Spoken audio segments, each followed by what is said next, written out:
welcome back to the Prospecting Show. Today we have Dr. Mike Carberry on it. How are you today? I'm doing well. How are you? Good, thank you. So I appreciate you taking some time. Before we kind of dive into all the details, why don't you tell the listeners and the viewers in this case a little bit more about your story, your background, where you came from, and how you got to where you are right now? Okay. Well, thank you for giving me the opportunity to do this. I never grew up thinking I was going to be in the position I'm in right now. I grew up with an interest in business. When I went to college for undergrad school, I went and got a degree in marketing. I got a BS in marketing. I went to Stockton State College, which is now Stockton University in New Jersey. Graduated in 1983. I got a job in sales working with a Fortune 500 company, Dun & Bradstreet. I worked for the division of theirs at the time, Reuben Donnelly, selling advertising. And while I was doing that, I started dating a girl who was a physical therapist, and she specialized in traumatic brain injury and stroke rehabilitation. I became kind of fascinated with what she did, and but at the same time, I had a neck injury, and the neck injury was a pretty severe one. I jumped off a platform onto the beach, and I felt like I got struck by lightning. I temporarily went paralyzed. I didn't know what a stinger was, but that's apparently what I had. The doctor in the emergency room didn't know what a stinger was either, and but all I knew, I was paralyzed for about a minute. Then when it wore off, I was in a lot of pain down my arm and up the side of my head. So I started taking medication for it. It was the only time in my life I couldn't work because the medication was so strong. After doing that for about 3 weeks, I decided that I didn't want to do that anymore. And against everybody's advice in my life, I went to a chiropractor, and the chiropractor fixed me. So, and not only did he fix me, I was having headaches before that injury that went away when I started going to the chiropractor. And I realized there was something wrong with my neck before I jumped off that platform. And I was very passionate about going back to school to become a chiropractor. And I did. I graduated in 1991. I opened my first practice in 1992. I grew very quickly. By 1994, I was doing 425 visits a week. That's when my wife insisted I hire an associate. So I did. And then I hired another one in 95, 96. And we were doing 700 visits a week. At that time, I had the dream practice. I was making a lot of money. We saw a lot of patients. We helped a lot of people. But there were some things that bugged me. Sometimes patients would come back to me a year later and say, hey, you helped out a lot, but that thing came back. Not a lot of them, but enough of them to make me go, how did I know they were fixed? And I realized I didn't have a really good objective way of doing that. So I started looking at what other things could I do, and it kept coming up, rehab. So I started studying the work of a guy named Rene Callier. He was an MD, and he was a physiatrist. And what his work that I was reading, he said, when somebody injures their spine, even if it's the low back, the first thing they do is they shift their head forward. And he called that forward head carriage. So I took that data that I learned and I looked at my patient base, which was huge, and they all had it. And I thought, he must be right. Then my wife came upon work of another physiatrist named Vladimir Janda, who was from Czechoslovakia. And he said, Callier was correct. You do shift your head forward. And when you do, you start using different muscles to hold your body up. And he called it upper cross and lower cross syndrome. Well, when I read this and my wife read this, we went, all right, let's test people for it.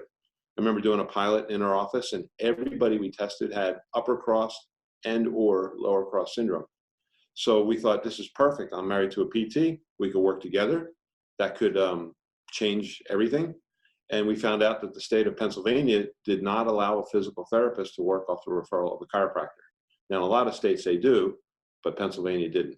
So somebody suggested, why don't you bring a medical doctor into the fold? And I was very leery of that. I was put on medication. I didn't want to have other people put on medication. I didn't want to do that. But I was willing to look at it. And we put an ad out, and we had an overwhelming response of medical doctors applying for a job to work with a high-volume chiropractor, which is what our ad said.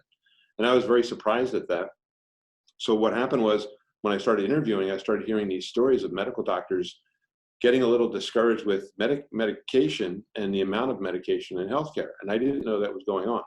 So we realized we were onto something, and we started creating systems, and the practice developed. And the medical practice, we realized now we had to create a medical practice that had chiropractic as opposed to a chiropractic office that had medical, because only 10% of the population go to a chiropractor, and we wanted to get the 90% of the population.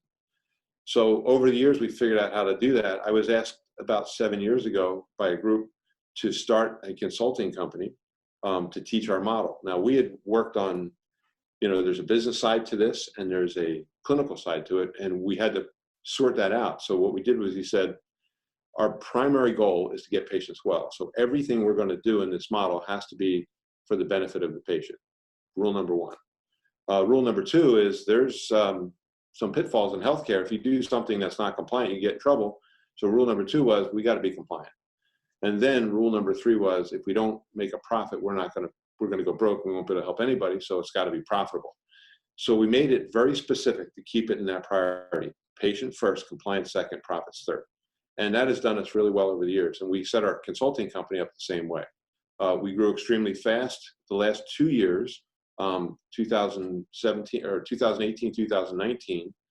AMI, Advanced Medical Integration, our consulting company, was on the Inc. 5000 list as one of the fastest 5,000 fastest growing companies in the United States out of 28 million companies. So we're very fortunate to be in that position, to have that growth, and disseminating this model out to doctors of all disciplines. So that's how we got here. And if you had to pick one thing in your mind that has separated your guys' consulting company from other models that exist out there, what do you think that one thing is? I would say, that's a great question, but I would say it's those three rules. It's putting the profits behind the patient outcome and behind the compliance. We want to make sure that we get patients well. So everything we do, like, we reverse engineer it. We look at our clients and say, all right, if they're a chiropractor, which most of them are, and they want to put this model in place, what would be the best way for the patients to hear about it? Well, they're more, 9 out of 10 people go to a medical doctor, but 1 out of 10 people go to a chiropractor. So what we do is we market to the 90%, and putting the patient first is very important for that. So I would say that's most important. Yeah, and when you look at other practices that have an integrative model, either a single practice that has kind of designed it on their own, they've got a nurse practitioner or a medical doctor together with a chiropractor, where do you see those practices having difficulties that you guys have solved with the systems that you've put in place? Like, what makes you guys different than those independent kind of groups? Well, there's other good products out there. I want to be clear about that. But one of the things that we see people having trouble with is wrestling with the idea of, excuse me, a chiropractor is usually an entrepreneur mindset. So I'm going to back up a little bit because it's a complex answer to a complex question. There's similarities and differences between the medical profession and the chiropractic profession. And the similarities I found are that 80% of all those professions, the doctors wanted to get into that business to help people. But, and the 20% in it for the money, I usually try to stay away from the 20%. But the differences, excuse me, the differences are that chiropractors are very entrepreneurial. Medical doctors tend to be very academic. So it's just their mindset. It's harder to get into medical school. And chiropractors, when they're in school, they realize they're not going to get sent a bunch of patients by the hospital. So they realize they're going to have to go out and get their patients. What I see, there's exceptions to the rule, but I see medical doctors a lot of times are saying, I don't know how to get new patients. And I don't want to run a business. I just want to practice and treat people to help them get well. Whereas chiropractors, and there's exceptions to this rule as well, but a lot of them are very entrepreneurial. They're willing to take a calculated risk. And we're not in a risky business where we take calculated risks, because it's that mindset that actually can change an industry. So it's the two together that make it work. One of the things that I see the chiropractors who are running these practices wrestling with is they're used to it being all centered on them, whereas this now is a medical team. And they can't tell the medical practitioner what to do. They have to allow the medical practitioner to make decisions for the best good of that patient. So the way we handle that is we teach our clients, look, you get agreements with these medical practitioners ahead of time, just like a hospital does. A hospital has the right to say, we're not going to do heart transplants in this hospital. But they can't tell a medical doctor, don't treat that patient that needs a heart transplant that way, treat them this way. So if you get agreements on the services that you're going to do in your office, and then you have systems in place for that treatment, you have to let those medical practitioners make that decision and determine which of those systems is best for that patient. You can't dictate to them. Yeah, and you bring up a good point in the fact that a lot of what you're doing is coming down to a system, right? It's not necessarily who's right and who's wrong about the way that something's done. It's that you have a system in place to say, in this scenario, we do X, and in this other scenario, we do Y. And these are the parameters that we're going to live in as a practice to make sure that, again, your rule number one, patient is taken care of first, right? And so if you set that bar up this high, I think it's almost impossible to fail, right? Because you have the principles in place to be able to say, this is what's important to us. And then below that, we will figure out all the other pieces. Right. Well, you know, it's a good point you make. What makes it difficult in healthcare, if we were making hot dogs, you could say, well, here's a system for making a hot dog and always make it this way. But we're not. We're treating patients and they never present the same way. So that clinician, you have to say, look, here's the different tools we have at our disposal. And when a patient comes in, you have to decide what they have versus what we have. Sometimes it might mean, you know what, you need to go get surgery. We don't do that here. But most of the times we have options where we can help people avoid surgery. But I can't dictate to the nurse practitioner or to the MD, I want you to do it this way for this patient. I have to trust their judgment. I have to provide systems for them, make sure they understand the systems, give them the training and invest in them so they can make those decisions. But they have to make the decision, not me. That's the hardest part of the whole thing.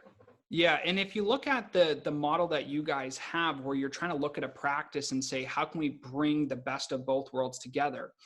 What do you think it's going to take for most chiropractors to realize that what they have is great in one box, but for them to kind of transition and treat the patient more by having a medically integrated practice, they have to do that next step? How do you talk to people about taking that next step when they've done the same thing for, let's say, 5 years or 10 years, and they're just used to that over and over and over again? Or 20 years or 30 years, because right. We have guys too. It's kind of like telling a fish, the world is bigger than your fish tank. You know, if you've always lived in a box and you don't know what's outside the box, sometimes going outside that box is scary.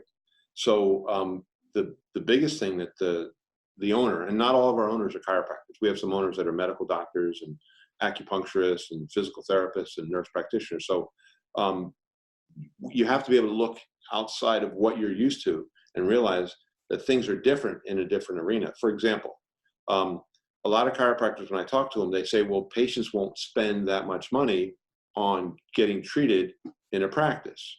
And I have to point out to them, well, no, in a chiropractic practice, there's a definite difference how much they'll spend in a medical practice.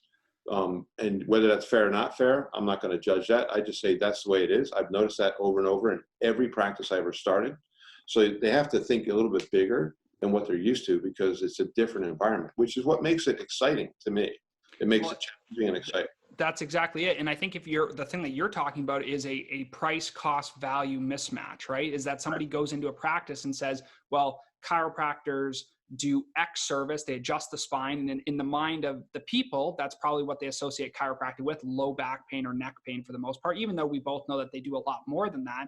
That's really the focus. So that value on the stack of all the things that could be done is kind of in the middle and maybe low, so to speak, right? And so people are used to paying that price because they feel the value is worth X, and so they're willing to pay Y price. But what you're talking about, which takes it a step further, is you're creating a greater value stack for the patient by having other services and having two minds together. So my question there is, how do you think that a chiropractor can take their practice and integrate it, but then mentally get around the idea that their service is worth more than what they think?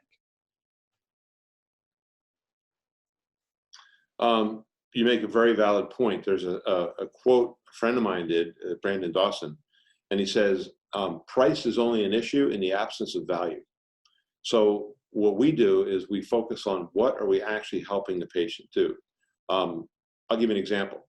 Not many chiropractors have people coming into them that are facing knee replacement and want an alternative. But in a medical practice, we do all the time. There's a lot of people facing that issue. The knee replacement surgery is anywhere from $30,000 to $50,000, depending on who you talk to. But I just talked to somebody this weekend, said theirs was $55,000. And there's complications with that. So if a patient's paying $55,000 or their insurance is paying $55,000, they have a copayment. That copayment might be $10,000. So to pay a $5,000 copayment and out-of-pocket expense to a medical or a chiropractic practice or a medical practice that is owned by a chiropractor could seem very out of reach for a chiropractor. But for the patient and for the medical world, they're like, no, that's just the way it is.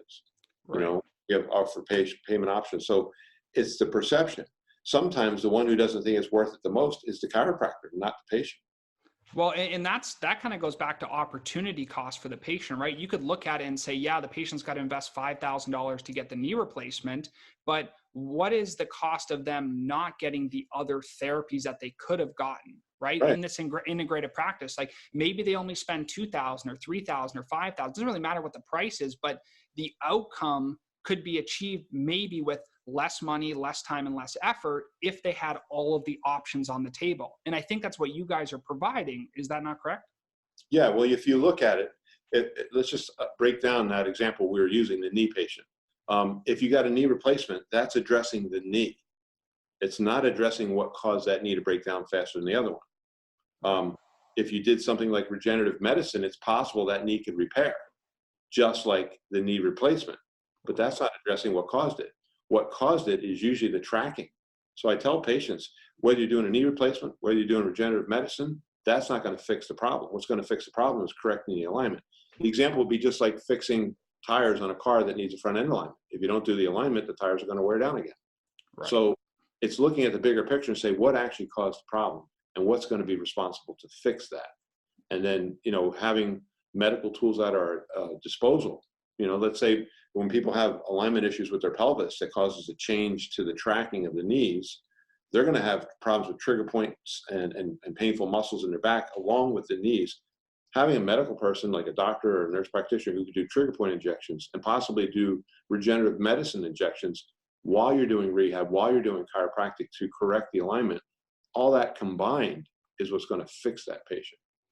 And it's kind of interesting because you talk a lot about the belief system or the individual, the way that they're thinking about solving their problem, right? Maybe the patient thinks, I got a knee problem, so I need to go to the medical doctor because I'm probably going to need a knee replacement. And then you kind of went back and you said like, well, how old's the other knee, right? It's kind of the concept of like, right. It's a tracking thing, right? Oh, my knee needs to be replaced because it's old. Yeah, well, how old's the other knee? It's the same. Right? It really is. So the mentality of the patient and the mentality of the physician, whether that's the chiropractor, nurse practitioner, or medical doctor, is really what drives, I think, the business opportunity here, because not only are you helping patients, but you're also creating more opportunity for those patients that they otherwise would not have. Right. The education we have to do with the patients a lot of time is shifting their viewpoint away from pain and symptoms towards function. Once a patient understands if function is correct, the symptoms will go away and stay away. If you ask a patient, do you want to take a drug for the rest of your life to keep a symptom at bay? Most of them will say no, but they do it anyway because they don't know what else to do. So the focus here is let's educate the patient. If we correct this function so that it doesn't come back, now you have pain-free and you don't need to keep medicating it. Well, most of them are in favor of that. So it's educating the doctor, educating the staff, educating the patient, and then the owner changing their viewpoint of this is a bigger game than just adjusting patients, which is important, but not everything. Right. And with your experience being, in the United States and seeing the healthcare system there, that's very driven by a specific model. Do you find that the US is behind other countries in the way that they integrate practices? Or are they above now because you've created this system? Where do they fall compared to other health systems? Well, I haven't lived in other countries, but I talked to a lot of people from other countries. There's biases here that are not in other places. There's biases in other places that are not here. But I will say that our system is pretty broken. That's why I wrote this book, The Death of American Healthcare. I wrote this last year. And what we did was I looked at a lot of research I did over the years for radio shows. I had a regular radio show for years. And, a lot of the experience I had in interacting with people from the pharmaceutical industry and from the medical industry. And the stats were pretty staggering. I thought they were bad, and we had a legal team actually do the research. And in this book, we talk about the statistics of American healthcare. Like, for example, most people, when I say, do you know our healthcare is more expensive than the entire rest of the world combined? Most people don't know that. And when they look at the fact that we're only 4.2% of the world's population and we're more expensive than the rest of the world combined, that's pretty staggering to people. And then when I look at and show them how we rate compared to other countries, like out of the the Organization for Economic Cooperation and Development of the UN. There's 35 countries there. The United States ranks 29th. You know, that's really bad. Not good for a country that's been, you know, really well established, has lots of funds, and is very focused on trying to change things. Has the biggest healthcare bill in the world compared to everybody else combined. You know, it's like the analogy I give all the time is like, what if we were all race car drivers and there was 10 people and they all had their own car, and my car costs more than all 10 of those together, and every time we race, I come in 11th place. That would not be good. So right. That's where we find ourselves in healthcare. So why is that? Well, the best thing I come up with is our viewpoint. Our viewpoint is let's contain the symptom instead of let's fix the problem. And if you're selling the drugs to contain the symptom, that's a really profitable industry. But if you're in it to help patients, that's not always the way to go. Right. And when you find, you know, doctors coming together, either on the chiropractic side or on the nurse practitioner or medical doctor side, do you find that most of them are already open and have a different mindset than maybe their colleagues before they join AMI? Or are they kind of on the fence and you're sitting there kind of explaining to them, like, listen, this is the viewpoint you have. You seem to be open-minded, but this is the viewpoint you should try to adopt if you want to have this integrated practice? Well, you know, it goes back to the original statement I said, 80% of all the professions got in it to help people. That's the common ground. So I usually go back to that.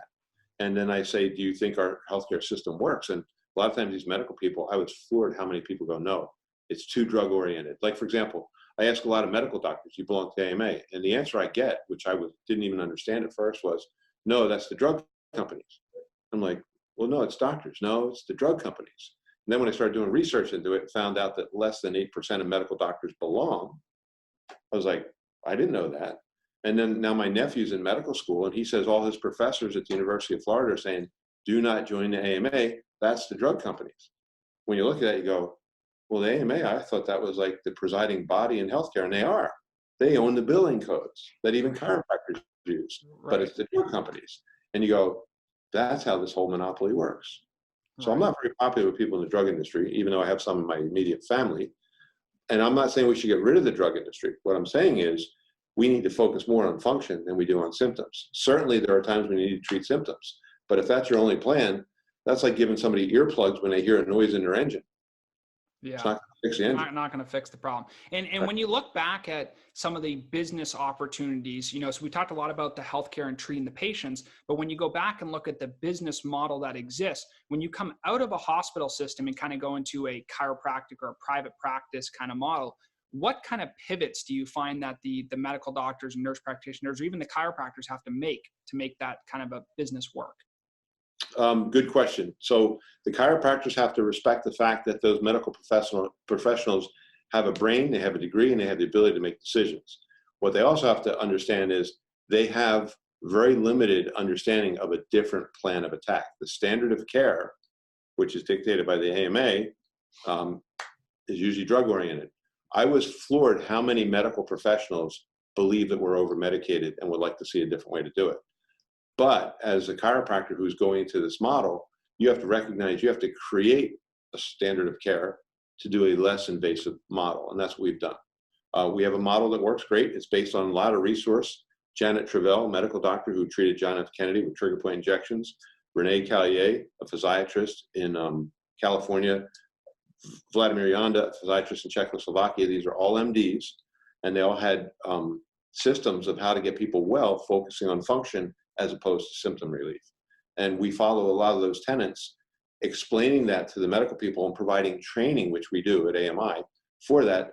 What we see the medical people is when they learn it, they really, really like the fact that we're able to teach them this model. And when they find out it was medical people that created it, you know, the biggest thing I notice with medical people is they're concerned that they don't want to jeopardize their license by doing something crazy. And if you show them valid research and valid things that work, and they realize it's very safe at the same time, they usually come out the other end going, man, this is the best decision I ever made. It's actually easier to hire a nurse practitioner than it is to hire a chiropractor. Right, right. And if you look at your guys' program as a whole, the whole system top to bottom, how long does that typically take providers to come together and implement that whole system to switch over from a focused practice in what they're doing right now, either a chiropractor or a nurse practitioner or a medical doctor, whatever it is, coming together? How long does that take them to go through the whole kind of process? Well, that's like asking a mom, how long does it take a kid to learn how to walk? It depends on the kid. Okay.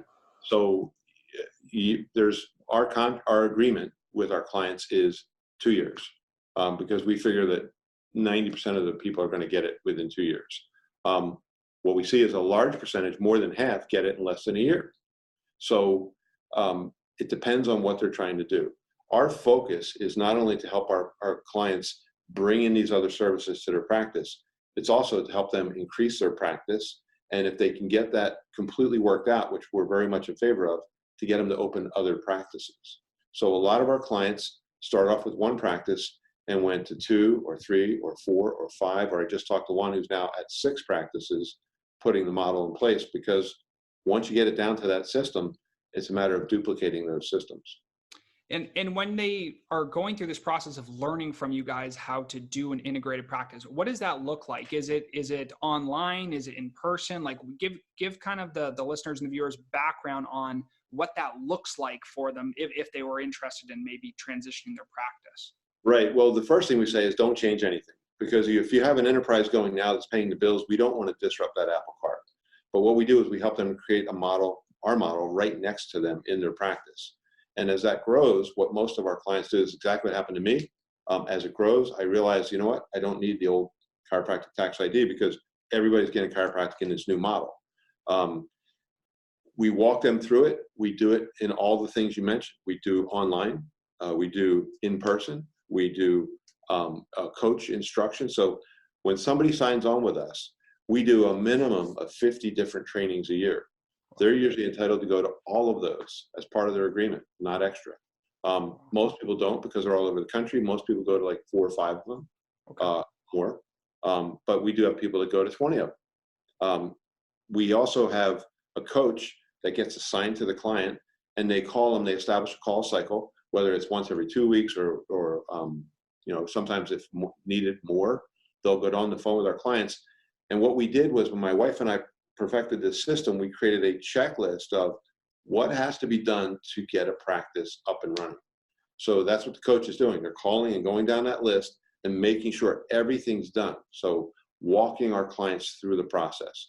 Then at the trainings, a lot of times my wife, myself, we have very key people who have been working with us for decades in some cases, teaching the systems to our clients. So all of that, plus we have hundreds, probably maybe thousands of videos on our website and on our YouTube channel. And once they've gone through these checklists of how to run the new style of business that they otherwise weren't informed about before, how do they take that and turn that into a marketing and business opportunity, right? Because people have to know about who you are to be able to utilize your service. Even if you have the best service out there and nobody knows what you do, it doesn't really matter. So how do you guys address that piece? Right. So remember, my background's in marketing, so I know a little bit about it. I know that you can't do one type of marketing and expect it to work forever, because people become numb to your message. So it's approaching it different ways. We do marketing where we're doing business to business, face to face. We do marketing on social media, because if you're not doing social media today, you're out in the cold. But there's a lot of different types of social media. So we vary it. We vary the way the marketing looks. One of the things we found very successful is marketing the condition instead of marketing your services. Because if you take 10 people out of the public and ask them what's important, this business's services or your condition, every one of them is going to say my condition. Right. So marketing from the viewpoint of the patient is a very, very important thing. There are traps in marketing in healthcare. So for example, if you use the wrong terminology in regenerative medicine, different states have different rules. The FDA has their own rules. And although the FDA cannot regulate a human tissue cell transfer, which is what we're doing, they can regulate marketing and promises. So you have to be able to speak the language according to the rules. That's some of the trainings that we do. How to market. We teach our 12-week perpetual marketing plans, which my wife called it. And it's what we put on our books. We're always 3 months in advance of all the marketing opportunities we have, because, in this model, it's a new patient game. Right. It's great to have maintenance patients, and it's important to have maintenance patients. But if you're trying to stop a surgery, that's how you can average your collections being between $300 and $500 a visit. But that patient is not going to want to be running up a bill of $300 to $500 a visit for a maintenance plan, and nor should they. And the doctor should not be billing that to an insurance company because it's maintenance. Right. So, And that's a sliver too, right? That point in time where you have somebody who's considering surgery that could be a good fit for your guys' model. There's a period of time that they're going to be a great fit for. And then after they get the surgery, now you've kind of tipped that. So what do you guys do to be able to capture that patient at the right time? Is that pre-education when they're a patient in the past, or is it outreaching those people and saying, hey, listen, you have an alternative? we are outreaching those people. I mean, yeah, we do educate our patients when they come in, because the word doctor literally means teacher, right? That's why doctorate is the highest level of learning. So the job of the doctor is to teach the patient about their body and how they can keep it healthy. But I just heard a loud ding. I don't know what that is, but I'll keep going. So, it's important that we educate, but we are reaching out. The one thing about America is there is no shortage of people who need these services. I mean, if you look at what's the number one treatment people are getting for back pain? Opioids. Right. You look at opioids and you go, all right, so it's now the leading cause of death of Americans under the age of 50. And the number one reason that script is written is for back pain. So, and I just read an article just 2 weeks ago that said, we were thinking it was about 70,000 Americans a year, but we did not include people who committed suicide for being addicted to the opioids. And we didn't include people who die in accidents because they were under the influence of opioids. So we think it might be 150,000 a year. Wow. Well, that's a lot of people, and if you just made it your mission to stop that crisis from continuing, you would have more patients. If all the doctors in this country did that, we'd have more patients than we know what to do with. We would have to enlist more people into healthcare. So unfortunately, because that's 3 times the amount of people that died in Vietnam. There was 50,000 Americans in 10 years of Vietnam. We're doing 150 dying from opioids a year. Yeah. So that crisis alone could drive that whole thing. And with your vision of having this integrated model and still be compliant, what kind of changes do you think are going to happen over the next, let's say, 5, 10, or 15 years within healthcare? Well, a lot of people in healthcare, I don't want to say just chiropractors, but in healthcare, but definitely with chiropractors, always think, okay, whatever is good that comes along, it disappears. Because in the past, that has been what happened. Something good comes along, it helps patient, it makes the doctor money, it disappears. There are forces that do not want the money to go to providers. They want it to go to the 3 highest paid executives in the United States. Connor, do you know who the 3 highest paid executives are in the United States? No. Okay, I'll tell you. It is top executives of hospitals, pharmaceuticals, and healthcare. I'm sorry, health insurance. Those are the 3 top paid executives. It's being cut to the doctor. So for example, when you got a medical doctor who does a knee replacement surgery on a Medicare patient, and that's going to generate $50,000, and the surgeon gets paid $850, you can better believe there's some dissension there. Right. What's happening is that's why we've actually had some surgeons reach out to us to say, I want to do this model. It's better for the patient, it's cheaper for the patient, and it's better for me. That's going to change healthcare. Well, that's a win-win-win. Oh yeah, not for the hospital. Right. Not for the drug companies. That's a lose-lose-lose. So It's called disrupting an industry. That's what we're trying to do. We're not trying to be mean about it. We're not trying to say nobody deserves to be there. What we're saying is, if we continue to focus on just symptoms, we're going to have very expensive, ineffective healthcare.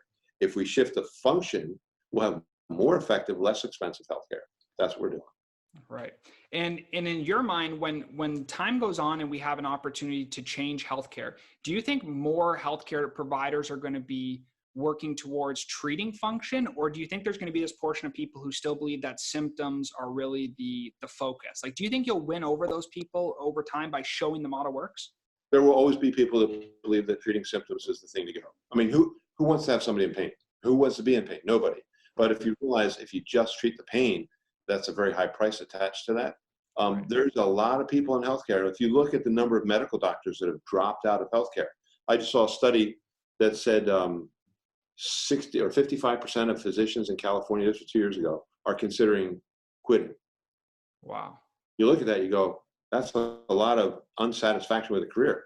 There was a survey in 2014 in the Wall Street Journal, and they asked family practitioners, do you like your career? Would you do it again? And 94% said absolutely not. In fact, there's so few people going into internal medicine or family practice that now there's a lot of medical schools that I think the government is paying the tuition. If the doctor signs an agreement, they'll be a family practitioner, their tuition is free. Right. Well, you have to pay them to actually go into that profession. There's something wrong with the profession. Right. The number of medical doctors has dropped over the years, which is why the number of nurse practitioners and PAs has escalated. It's now, I don't know if you know this, but for every chiropractor in the United States, there are 3 nurse practitioners. It was not that way 25 years ago. And it's changing too, in the fact that the scope, if I'm not mistaken here, the scope that is being transferred to the nurse practitioner when they've developed these new programs is getting larger, in the fact that they're taking some of the workload away from where you could only go to a medical doctor before. And now you have the opportunity to go to a nurse practitioner for a similar service, if not the same service. There's a lot of practices now, especially in the Western United States, where a nurse practitioner can open up their doors and run their practice without any medical supervision at all. Wow. And do you think that's an opportunity for you guys, because you can go into those practices and that's where you can integrate chiropractic and create a better holistic approach? Or do you think it's more the medical doctor side that wants to leave the hospital system and come into this private entity? Well, I started off working with medical doctors, and I really liked working with them because when I saw the light bulbs go off in their head about how good this model was, it was very exciting. But nurses tend to be more passionate about patients than doctors are. Not all of them. There's always exceptions. But, if you're going to say, are doctors passionate about helping people? I'd say yes. Are nurses passionate about helping people? I'd say probably more than doctors. So working with the nurse practitioners is very, very gratifying, because you see the light bulb. I mean, when you see that nurse practitioner tear up because she helped somebody, that's really rewarding. Right. Really. Well, and that goes back to your tenets at the beginning, where you're saying, listen, we got to put the patient first. We got to make sure that we're compliant. If you have the right providers, doesn't matter where they come from, right? If you have the right providers treating the right patients at the right time with the right systems, it's a win all around for everybody, because the patient's going to get better, the system costs less, and everybody's happy, right? Yeah, I agree. And that's the focus of the whole model. I mean, I think the change in healthcare, the shift from symptom to function, is long overdue. I think there's been forces at play that made sure it was long overdue because they were benefiting from it. But I think we've passed a point where Americans are starting to say, you know what, I don't want to go that path, which is why they're online looking up things like regenerative medicine and alternatives to surgery and alternatives to opioids, because they've seen it happen to family members and they don't want it to happen to themselves. Yeah. And for people who wanted to find your book, what is the best way for them to get that online? They could go on our website. It's amidoctors.com, Okay. and you can find out how to get it there. So yeah, it's a great book. It was a little scary when we started looking up the statistics.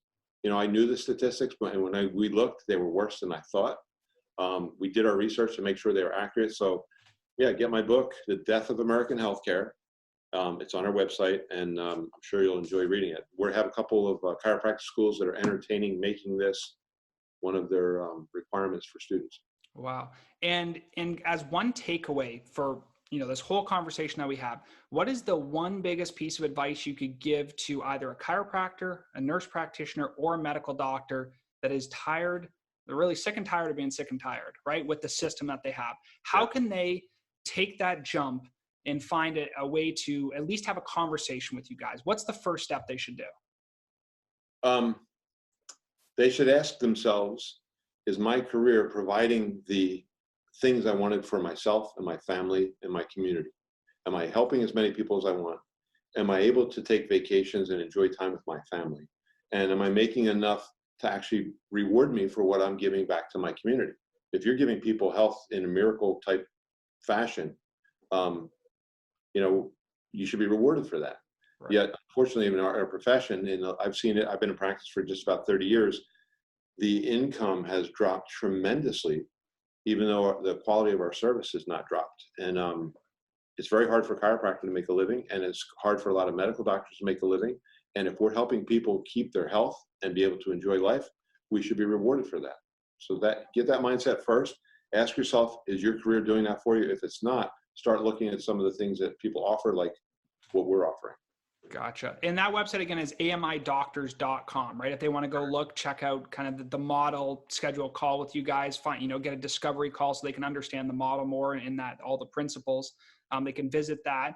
Yep. And in your mind, you know, the time is really now, right? For all the people that are going to watch and listen to this podcast, if you're waiting to make a decision on something, you're really just doing yourself a disservice, right? Make the decision, commit to what you want to do, commit to helping the people in the way that you know you can, and just give these guys a call. I mean, there's really nothing to lose. I agree. Yeah. If you tie your attention units in your brain on making, well, maybe I'll do it, maybe I won't, that's going to rob you from what you're trying to accomplish right now. Get the information, and you know, Napoleon Hill says the people who are successful could act. They can make a decision and act. Making even a wrong decision is better than no decision, because you can correct a wrong decision, but you can't correct a no decision. Right. Well, I appreciate you being on the prospecting show here. Thank you so much for giving up part of your day, and I hope we get some awesome feedback from the listeners. Connor, it's been my pleasure. Thank you.